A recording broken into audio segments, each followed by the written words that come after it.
Hi all, നമുക്ക് കർവിൻ്റെ dark edition 1 മിനിറ്റിലൊന്ന് പരിചയപ്പെടാം. ഫ്രണ്ടിലേക്ക് നോക്കി കഴിഞ്ഞാൽ നമ്മുടെ കണക്റ്റഡ് DRLs വന്നിട്ടുണ്ട്. ആ ടാറ്റയുടെ ലോഗോ ഒക്കെ ഡാർക്ക് ക്രോം ഫിനിഷിലേക്ക് മാറി.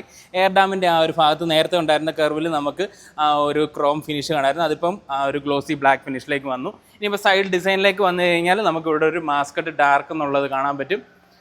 പിന്നെ അലോയ് വീൽസ് വന്നിട്ട് ആ ഒരു ബ്ലാക്ക് ഫിനിഷിലേക്ക് മാറിയിട്ടുണ്ട്.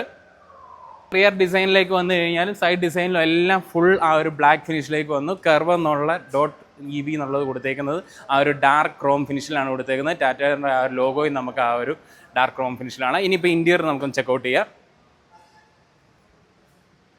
യെസ്, ഇൻറ്റീരിയറിലേക്ക് വന്നു കഴിഞ്ഞാൽ ഫുൾ ബ്ലാക്ക് ഫിനിഷായി. നമുക്ക് നേരത്തെ കർവിൽ നോക്കി കഴിഞ്ഞാൽ ഈ ഒരു ഭാഗം വൈറ്റ് ആയിരുന്നെങ്കിൽ അതെല്ലാം ബ്ലാക്കായി മാറിയിട്ടുണ്ട്.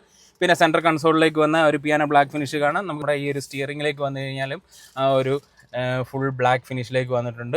പിന്നെ നമുക്കിപ്പോൾ കർവിൻ്റെ ഈ ഒരു ഡാർക്ക് എഡിഷൻ മോഡൽ നമുക്ക് 55 kWh ബാറ്ററി പാക്കിൽ വരുന്ന വേരിയൻറ്റിൽ മാത്രമാണ് നമുക്ക് അവൈലബിൾ ആയിട്ടുള്ളത്. അതായത് എംപവേർഡ് പ്ലസ് എ എന്ന് പറയുന്ന വേരിയൻറ്റിൽ മാത്രമാണ് നമുക്ക് ഈ ഒരു ഡാർക്ക് എഡിഷൻ വരുന്നത്. അപ്പോൾ നിങ്ങൾക്ക് ഈ ഒരു ഡാർക്ക് എഡിഷൻ കർവ് കണ്ടിട്ട് എന്താണ് നിങ്ങളുടെ അഭിപ്രായം എന്നുള്ളത് കമൻറ്റ് ചെയ്യുക. ഓക്കെ.